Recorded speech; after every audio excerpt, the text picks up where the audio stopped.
Meus irmãos, graça e paz. Eu queria te convidar a abrir a palavra de Deus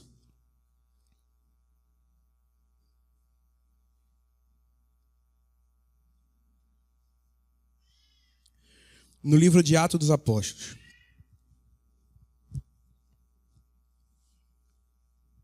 O acampamento foi realmente maravilhoso.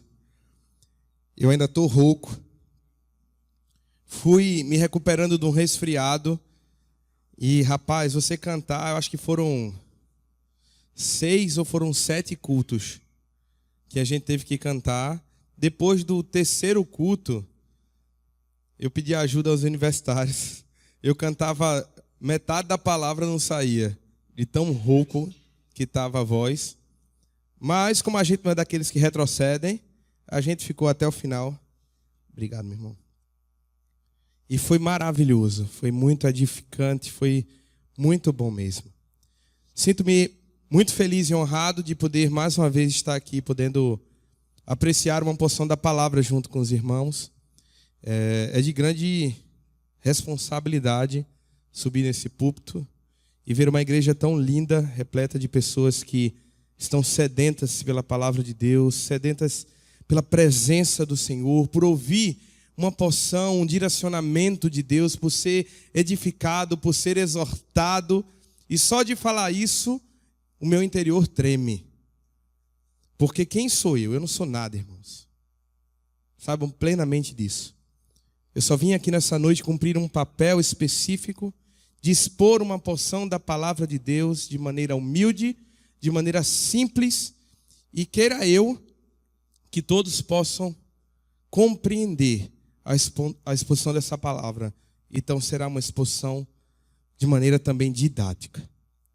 Atos dos Apóstolos, capítulo 16.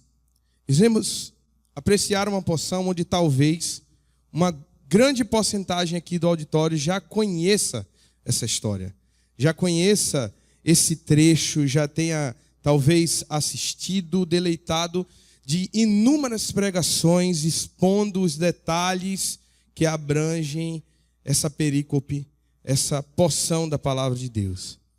Mas orando ao Senhor, e nós estamos aqui amanhã concluindo a aula de Atos dos Apóstolos, então é um livro que eu tenho apreciado esses dias para preparar o material. O Espírito Santo de Deus aprove a ele me direcionar a expor essa palavra. E vamos ver aquilo que Deus quer aplicar aos nossos corações nessa noite. Iremos ler do versículo 16 até o versículo 40. É uma perícope um pouco grande, mas é necessário ler para que a gente entenda o contexto. E assim venha peneirar algumas pepitas de ouro, que são os ensinamentos que a palavra de Deus nos traz nessa noite. E com reverência leremos a palavra do Senhor em Atos dos Apóstolos, capítulo 16, do verso 16 até o verso 40, que diz assim: certo dia, indo nós para o lugar de oração, encontramos uma escrava que tinha um espírito pelo qual predizia o futuro. Ela ganhava muito dinheiro para os seus senhores com adivinhações. Essa moça seguia a Paulo e a nós, gritando: estes homens são servos do Deus Altíssimo, e lhes anunciam o caminho da salvação.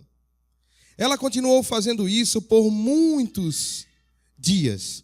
Finalmente, Paulo ficou indignado, voltou-se e disse ao Espírito: em nome de Jesus Cristo, eu lhe ordeno que saia dela. No mesmo instante, o Espírito a deixou. E percebendo que a sua esperança de lucro tinha se acabado, os donos da escrava agarraram Paulo e Silas e o arrastaram para a praça principal diante das autoridades. E levando-o aos magistrados, disseram: estes homens são judeus e estão perturbando a nossa cidade, propagando costumes que a nós romanos não é permitido aceitar nem praticar.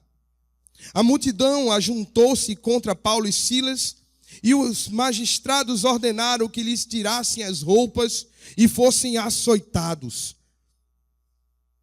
Depois de serem severamente açoitados, foram lançados na prisão. O carcereiro recebeu instrução para vigiá-los com cuidado. Tendo recebido as tais ordens, eles os lançou no cárcere interior e lhes prendeu os pés no tronco. Verso 25. Por volta da meia-noite, Paulo e Silas estavam orando e cantando hinos a Deus, e os outros presos os ouviam. E de repente houve um terremoto tão violento que os alicerces da prisão foram abalados. E imediatamente todas as portas se abriram e as correntes de todos se soltaram. O carcereiro acordou e, vendo abertas as portas da prisão, desembaiou a sua espada para se matar, porque pensava que os presos tivessem fugido. Mas Paulo gritou: não faça isso, estamos todos aqui. O carcereiro pediu luz, entrou correndo e trêmulo prostrou-se diante de Paulo e Silas. Então levou-os para fora e perguntou: senhores, que devo fazer para ser salvo? E eles responderam: creia no Senhor Jesus e serão salvos você e os de sua casa. E pregaram a palavra de Deus, e ele a todos de sua casa. E naquela mesma hora da noite, o carcereiro lavou as feridas deles. Em seguida, ele e todos os seus foram batizados. Então os levou para sua casa, serviu-lhes uma refeição, e com todos os de sua casa alegrou-se muito por haver crido em Deus. E vamos parar por aí, no verso 34. Vamos orar? Senhor Deus, pedimos mais uma vez que o Teu Espírito Santo, que tem todo o poder e todo o conhecimento, possa abrir a nossa mente e falar aos nossos corações através da exposição pura e simples da Tua palavra. Não me leve em consideração a mim, Senhor. Eu sou falho, eu sou limitado, eu sou jovem, eu sou novo, careço de experiência, de vida com o Senhor. Mas a Tua palavra é viva, ela é santa e ela é eficaz. E o Teu Espírito que habita em nós aplicará ela em nossas vidas. Essa é a nossa oração. E oramos em nome de Jesus Cristo. Amém.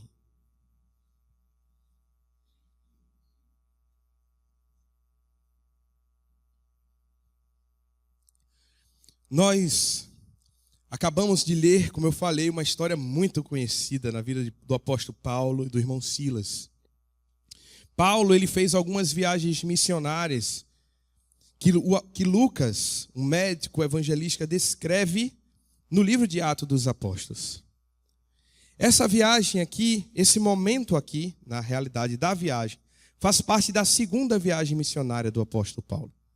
Ele fez a primeira viagem missionária, voltou a Antioquia, passou um tempo lá pregando e aprendendo, e surgiu um desejo no seu coração, eu creio que sim, levado pelo Espírito Santo de Deus, de passar por todos os locais onde ele tinha pregado na primeira viagem e ver como os irmãos estavam. E aí, nessa passagem, ele fala com Barnabé, que era o seu companheiro de viagem, mas infelizmente Barnabé tem a ideia de trazer novamente João Marcos, que tinha abandonado eles na primeira viagem. Houve uma discussão, e Barnabé e o apóstolo Paulo, eles se dividem, e cada um vai para um caminho. E aí, o apóstolo Paulo decide levar Silas. E Silas passa a ser um novo companheiro de viagem do apóstolo Paulo. E não apenas Silas, mas também o próprio Lucas, aquele o qual escreveu esse segundo volume da sua obra, Atos dos Apóstolos, também viaja com ele lá de Antioquia. Não sei se vocês notaram, mas no início da nossa leitura ele diz que nós, ele não fala eles, mas ele declara: nós estávamos lá indo ao local de oração onde essa mulher falava. Então Lucas também estava presente ali. Então preste atenção, Lucas teve a oportunidade de vivenciar aquilo que ele estava escrevendo. É um pouco diferente quando nós escrevemos algo que alguém nos conta. Tudo bem que a gente entende que o irmão Lucas ele era extremamente jornalístico, e quando nós lemos as partes onde ele não está presente, nós conseguimos identificar detalhes, até no próprio evangelho que ele escreveu, e também em Atos dos Apóstolos. Mas eu quero frisar isso para que você entenda o contexto. Que Lucas ele escreve aquilo que ele estava vivenciando naquela viagem. Se você ler um pouco antes, você vai ver que o apóstolo Paulo chega na cidade de Filipos, onde aconteceu isso. E quando ele chega lá, como de costume, ele talvez procuraria uma sinagoga para pregar o evangelho e adorar a Deus com seus irmãos judeus, mas eu acho que ele não encontrou. E aí ele foi procurar um local de oração no dia de sábado, e ele foi à beira de um rio e encontrou mulheres lá já talvez orando ao Senhor, tementes a Deus. Dentro dessas mulheres, desse grupo, estava a irmã Lídia, que ainda não era irmã, mas era uma mulher temente a Deus, e o texto declara lá, um capítulo antes do que nós lemos, que ela tinha uma condição financeira. Paulo prega, ela se converte e convida aos irmãos, Paulo, Silas, Lucas, a ficarem reunidos na casa dela. Ele recebe elas. E aí, o apóstolo Paulo agora, com uma residência lá em Filipos, talvez o seu acampamento, o seu núcleo ali, ele começa a pregar na cidade. E todo dia, a gente entra agora no texto que a gente leu. Tinha uma escrava. Veja, Lídia era grega e se converteu, e Lucas está escrevendo aqui.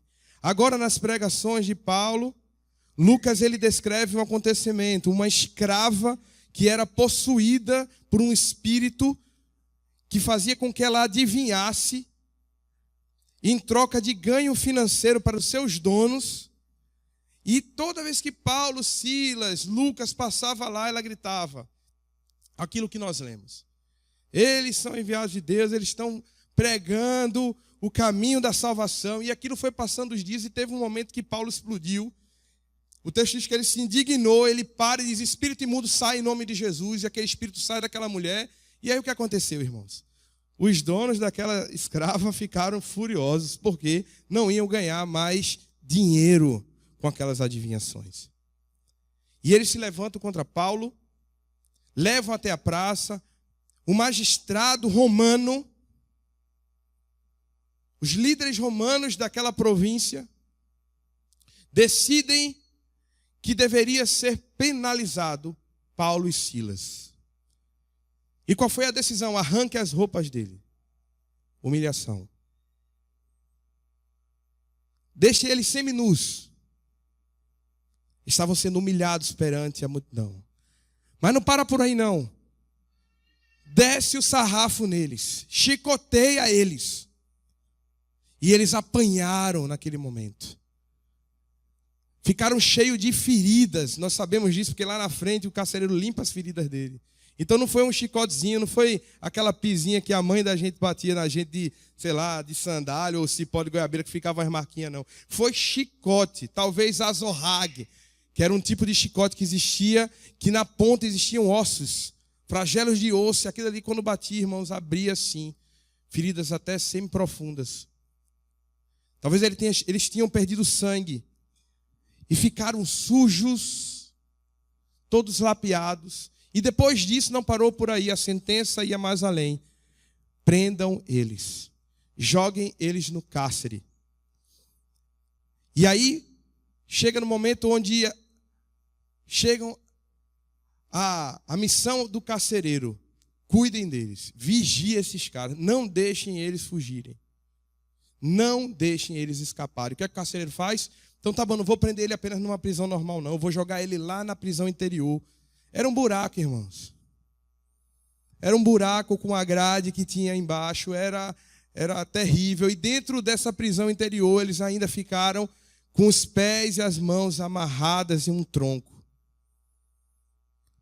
Vocês estão conseguindo captar o que aconteceu com Paulo e Silas porque eles estavam pregando o evangelho? Eles acabaram chicoteados, humilhados e presos.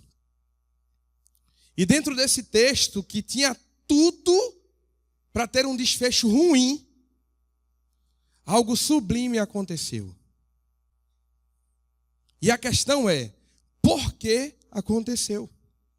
Por que perto da meia-noite houve um terremoto tão grande que todas as prisões, não só de Paulo e Silas, abriram e todos os grilhões foram quebrados? Por que, acontecendo isso, os presos que também estavam presos ali não fugiram?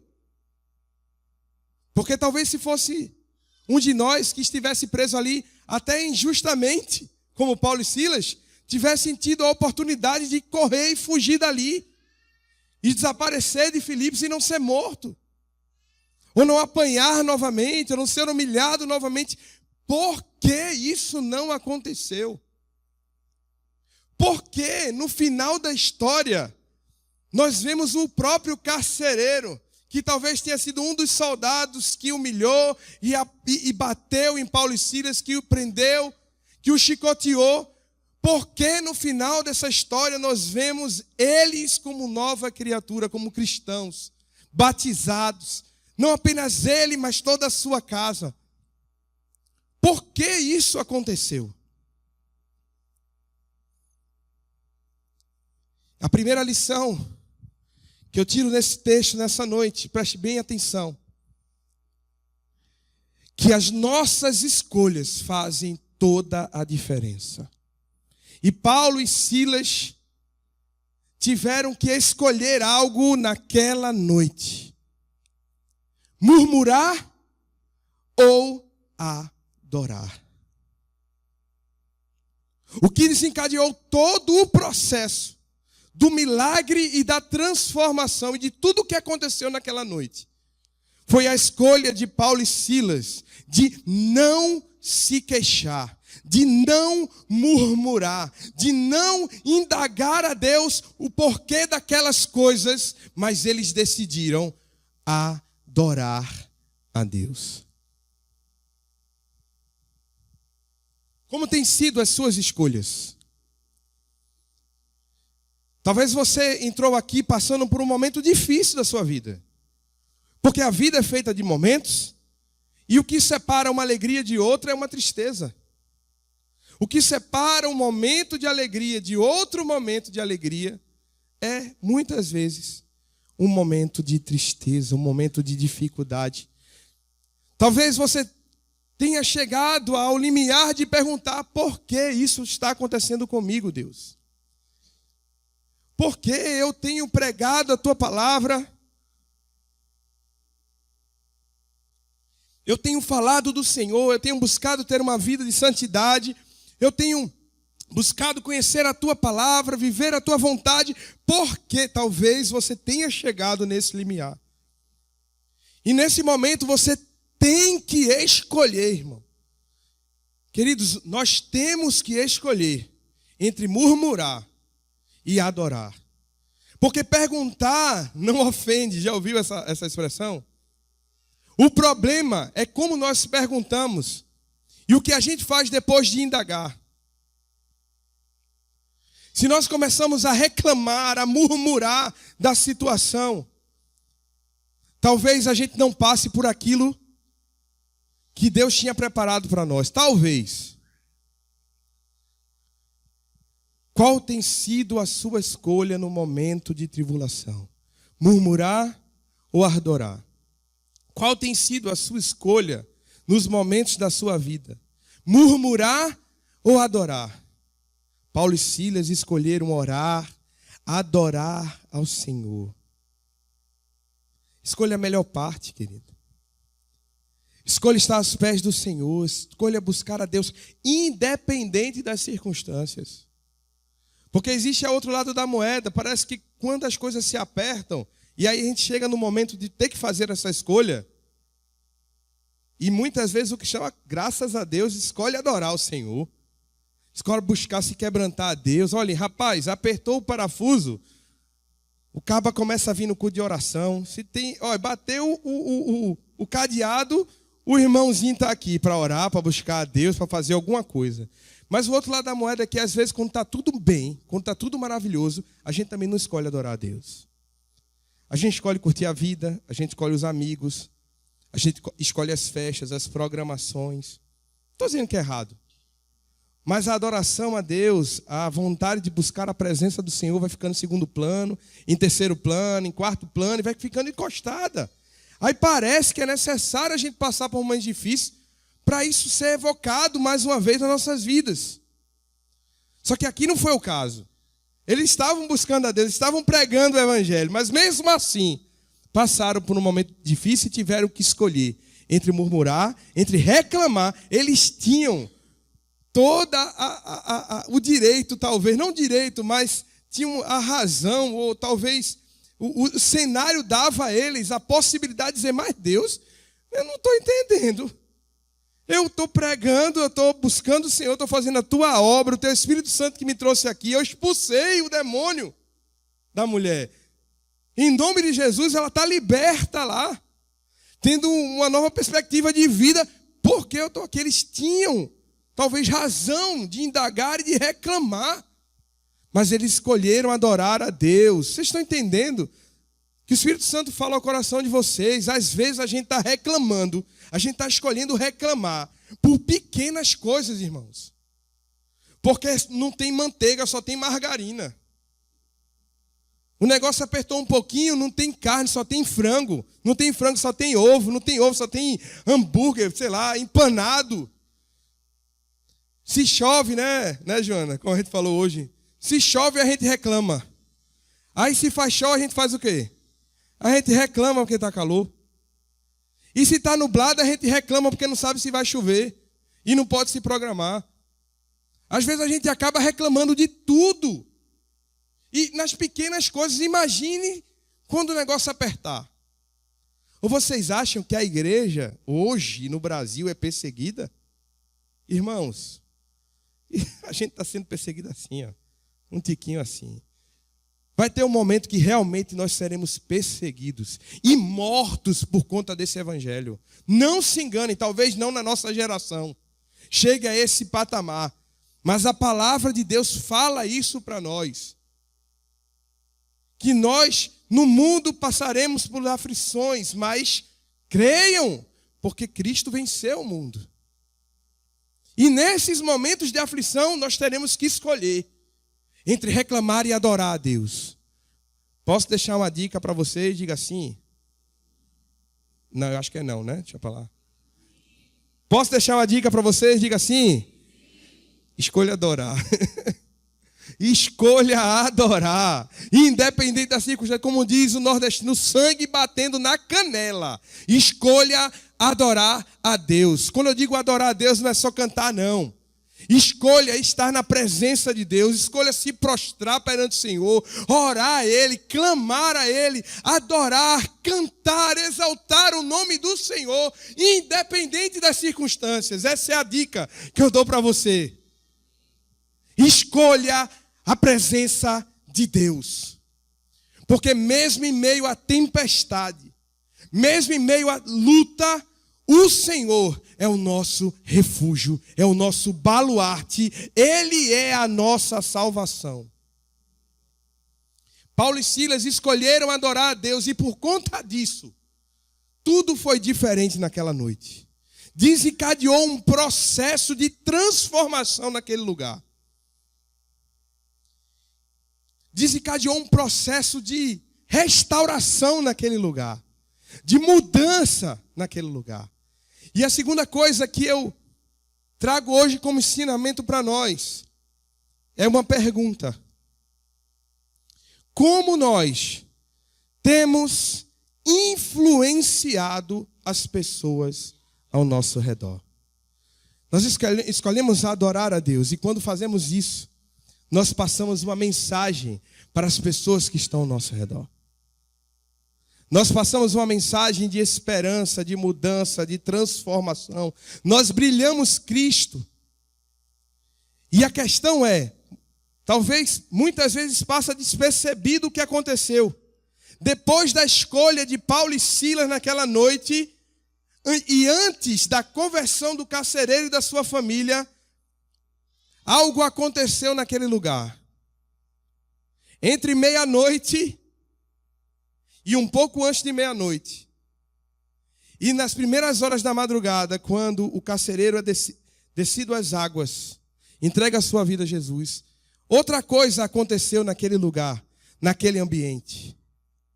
O texto declara que, enquanto Paulo e Silas oravam e adoravam a Deus, os presos ouviam. Vocês notaram isso no texto? Enquanto Paulo e Silas, o versículo 25, por volta da meia-noite, Paulo e Silas estavam orando e cantando hinos a Deus. Os outros presos os ouviam. Quando Paulo e Silas escolhem viver na presença de Deus, Quando você escolhe viver na presença de Deus, independente das circunstâncias, tenha certeza que você começa a influenciar as pessoas que estão ao seu redor. Os presos ouviram e foram influenciados pela atitude de Paulo e Silas. E sabe o que aconteceu?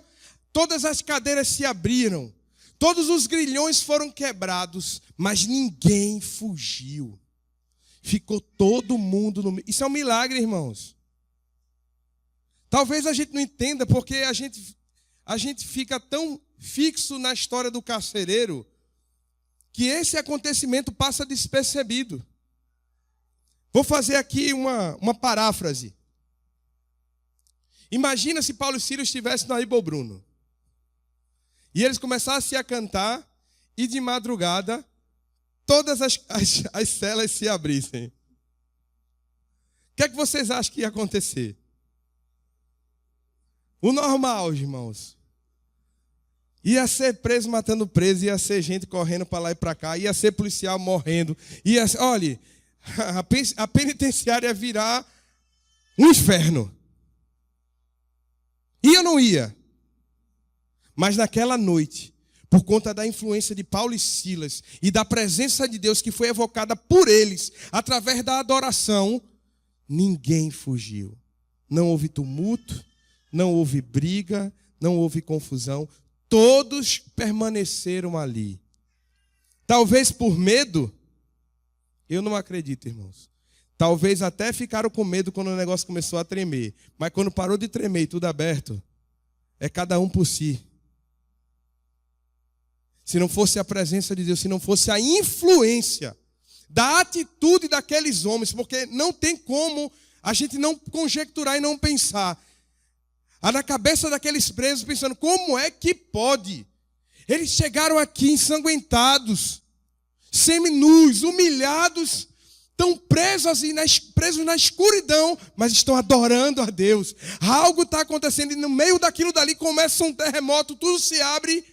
Eles foram influenciados pela decisão daqueles homens. Até que ponto as suas escolhas estão influenciando as pessoas que estão ao seu redor para Cristo? Não precisa responder, não. Mas a gente que é cristão tem que pensar. Até que ponto a maneira que eu falo, que eu me visto, por onde eu ando, o que eu faço, até que ponto as minhas atitudes e as minhas escolhas mais difíceis e escolhas mais fáceis, cotidianas, até que ponto nós estamos influenciando as pessoas para Cristo? Porque se a gente não influencia para Cristo, a gente está influenciando para quem?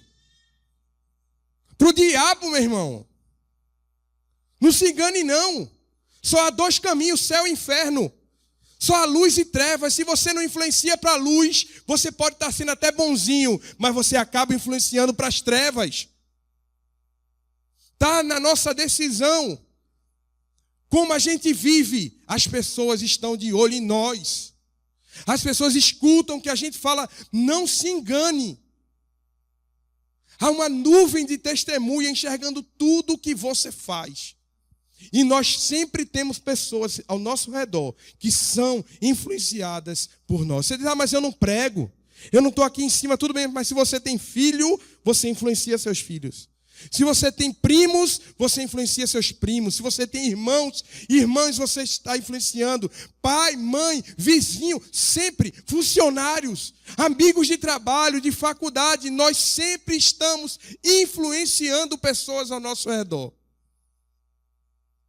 Para que você está influenciando pessoas? Paulo e Silas influenciaram aqueles homens ao ponto de ninguém fugir, de surgir um temor, um respeito naquele lugar. No Evangelho de Mateus, Jesus no Sermão da Montanha, capítulo 6, 5, 6, 7, por ali, um dos seus ensinamentos, ele declara que nós somos sal da terra e luz do mundo. Que nós viemos para influenciar, sim, para salgar sim, para dar sabor, para trazer alegria, para trazer clareza. Esse é o papel do cristão, esse é o papel da igreja, influenciar as pessoas para Cristo. E a terceira lição, estamos caminhando para o final, que eles não apenas influenciaram, mas eles tiveram que pagar um preço pela pregação do Evangelho. E nós estamos vivendo um momento onde muitas vezes a propaganda do Evangelho é: venha e você agora vai ser 100% feliz. E você agora não vai passar mais por problemas. E você agora vai ter uma vida maravilhosa. E você agora vai ser próspero. E você agora vai ter tudo que você quiser, carro, casa nova. E aí eu me pergunto, irmãos, eu pergunto a mim, até que ponto eu estou disposto para pagar o preço pelo Evangelho? Não, olha, preste atenção, eu não estou falando preço pela salvação, não. Nós somos salvos em Cristo Jesus, o preço já foi pago na cruz, e não tenha nada que eu faça para merecer, e muito menos para desmerecer, porque eu nunca mereci, por isso que é graça. Mas existe um preço que nós pagamos pela pregação do Evangelho, pela vivência, por viver a vontade de Deus. Há um preço sim a ser pago, e esse preço requer renúncia. Esse preço requer esforço. Esse preço requer até estarmos preparados para sofrer e chegar ao ponto de morrer pelo Evangelho de Cristo. E aí eu me pergunto, espero que você possa se perguntar nessa noite também, até que ponto você iria para pregar o Evangelho a alguém, para viver a vontade de Deus, para permanecer firme ao Senhor? Se você nunca fez essa pergunta para você, faça, porque dias difíceis vão chegar, onde você vai ter que enfrentar momentos assim. Paulo e Silas, como Pedro e João lá no início, como outros cristãos, como Filipe, como Estevão que morreu, como o apóstolo Tiago que morreu, como todos os outros que foram morrendo ao decorrer dos anos pregando o Evangelho, muitos martirizados por viverem e pregarem a verdade. Paulo morreu decapitado no final da sua vida. Até que ponto nós estamos dispostos a renunciar, a abrir mão, a se esforçar para aprender da palavra, para pregar o Evangelho às pessoas que estão ao nosso redor? Até que ponto aqueles homens enfrentaram o chicote, inventaram a prisão, mas decidiram continuar adorando a Deus. Decidiram continuar vivendo e pregando a vontade do Senhor, o caminho da salvação. Eles talvez não imaginavam por que eles estavam naquela prisão. Porque não foi apenas para influenciar aqueles presos, muito menos para serem provados e aprovados, por em vez de escolher murmurar, escolher adorar. Mas aqueles homens estavam na prisão e passaram por tudo aquilo e pagaram preço pela pregação do Evangelho para uma casa ser salva. Lembra que eu falei de Lídia no início? Lídia era uma grega e foi salva pela palavra. O segundo acontecimento foi uma escrava que não tinha direito nem à sua vida e foi liberta daquele demônio. E o terceiro acontecimento que Lucas escreve aqui agora é um carcereiro, soldado romano que foi salvo pela palavra de Deus, salvo pela graça do Senhor Jesus Cristo. Quando nós entendemos que o preço tem que ser pago por nós, o resultado desse preço é vidas sendo alcançadas pela palavra do Senhor, que transforma, que liberta e que salva. Não só você, mas você e toda a sua casa. Você já parou para pensar que através da sua vida, das suas decisões, uma família inteira pode ser salva em Cristo Jesus? Você já parou para pensar que talvez escolhas da sua vida também podem ter afastado uma família inteira de Jesus? Porque a gente só pensa na coisa boa, né? Você já parou para pensar que talvez atitudes suas acabou distanciando pessoas do Evangelho? Aí você vai dizer, poxa, realmente isso pode ter acontecido. Mas você está aqui, irmão. Você está firme e tem a oportunidade talvez de mudar, de pregar, de escolher adorar a Deus, de fazer a diferença. E aí, para encerrar a mensagem de hoje, eu queria virar a moeda. Eu estou falando muito de Paulo e Silas. E agora eu queria falar da atitude do carcereiro. Até que ponto nós estamos dispostos a mudar a nossa vida por amor a Jesus? Aquele homem era romano e ele tinha um só senhor. Quem era o senhor do carcereiro? César. César era o senhor daquela família. César era o senhor daquele soldado, daquele carcereiro, funcionário de César, servo de César. Como diz ele, salve César. Você sabia que naquela época tinha culto ao imperador? Os romanos cultuavam a César. César era tido como um deus para aqueles homens. E você, munido desse conhecimento, entendendo que ele tinha um Senhor, você vai entender a resposta de Paulo para aquele homem. Ele pergunta, ele corre e diz, senhores, como eu faço para ser salvo? Resposta de Paulo, creia no Senhor Jesus. Creia no Senhor Jesus. Creia no Senhor Jesus e serão salvos você e a sua casa. Sabe o que Paulo estava falando ali? Mude de Senhor. A partir de hoje não é mais César, não é mais Roma, mas é Jesus Cristo. Creia que Ele é o seu Senhor, o seu único Senhor, e você será transformado, você será salvo. E não apenas você, mas aquelas pessoas que você influencia. A sua casa, a sua família. Creia no Senhor. Até que ponto nós estamos dispostos a abandonar os senhores da nossa vida? Talvez não seja César que esteja sendo um senhor na sua vida.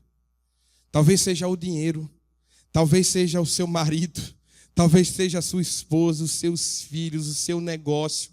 Talvez seja um bem que você tenha, um carro, uma casa. Talvez algo ou qualquer coisa que tome o lugar de Deus no seu coração. Ele se faz Senhor da sua vida. Ele se faz o seu César, o seu Senhor. Então, aplicando para nós temos que abandonar todos os senhores da nossa vida e colocar a cada dia o Senhor Jesus como o Senhor, o único Senhor da nossa vida. Nós temos que mudar, que abandonar hábitos antigos, que abandonar costumes antigos e ser revestido do novo homem, começar a viver uma nova vida, influenciando as pessoas que estão ao nosso redor para Cristo.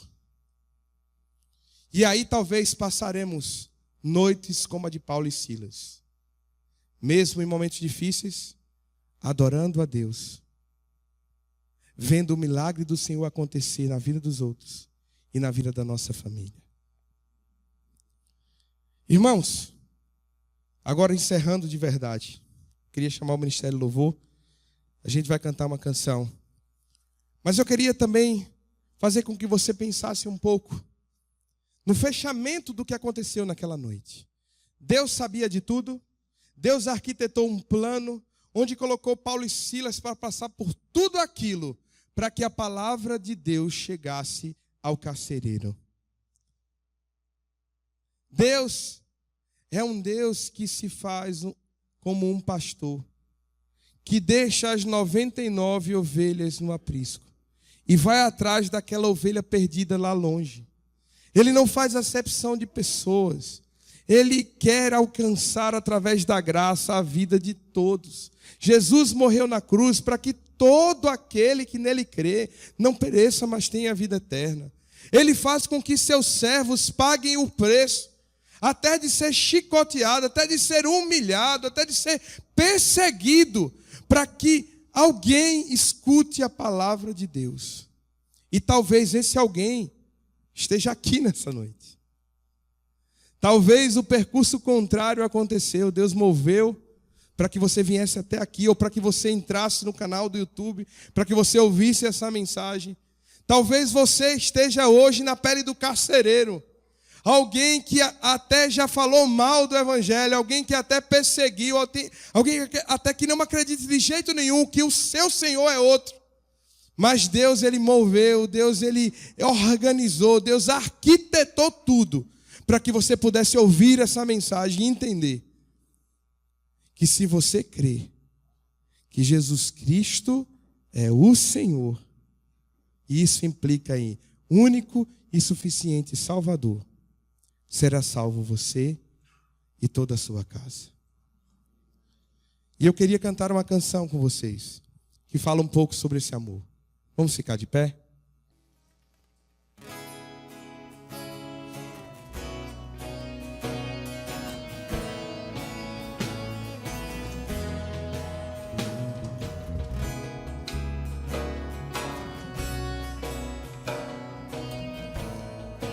Por favor, cante comigo.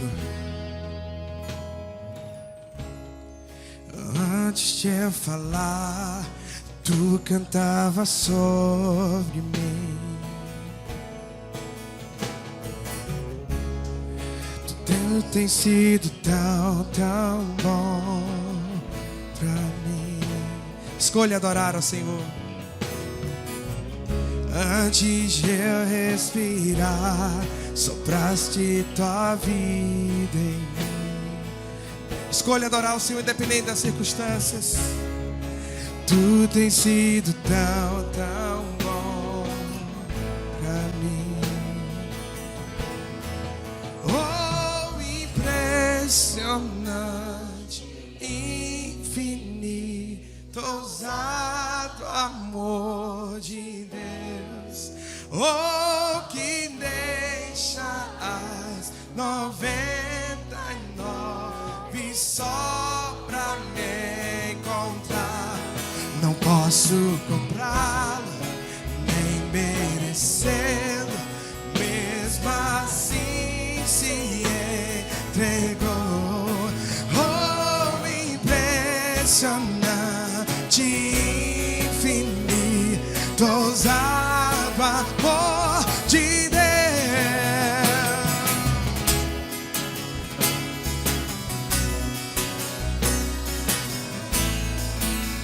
Ele colocou Paulo e Silas naquela prisão para que o carcereiro pudesse ser alcançado por essa graça, por esse amor, e ter encontrado o caminho verdadeiro que é Jesus Cristo. Cante, inimigo. Inimigo fui, mas teu amor lutou por mim. E ainda luta hoje. Tu tens sido tão, tão bom pra mim. E eu não tinha valor, mas tudo Ele pagou por mim.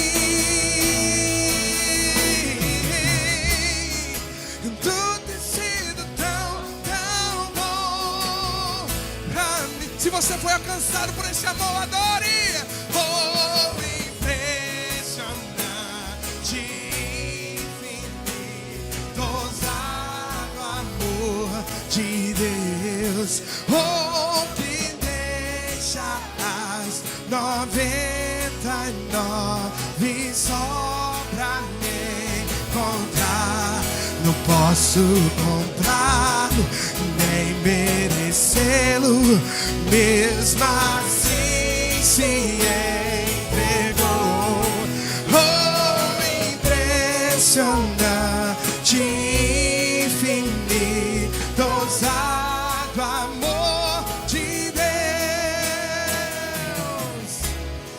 traz luz para a sombra, escala as montanhas pra me encontrar. Tá entendendo o que é isso? Derruba as muralhas.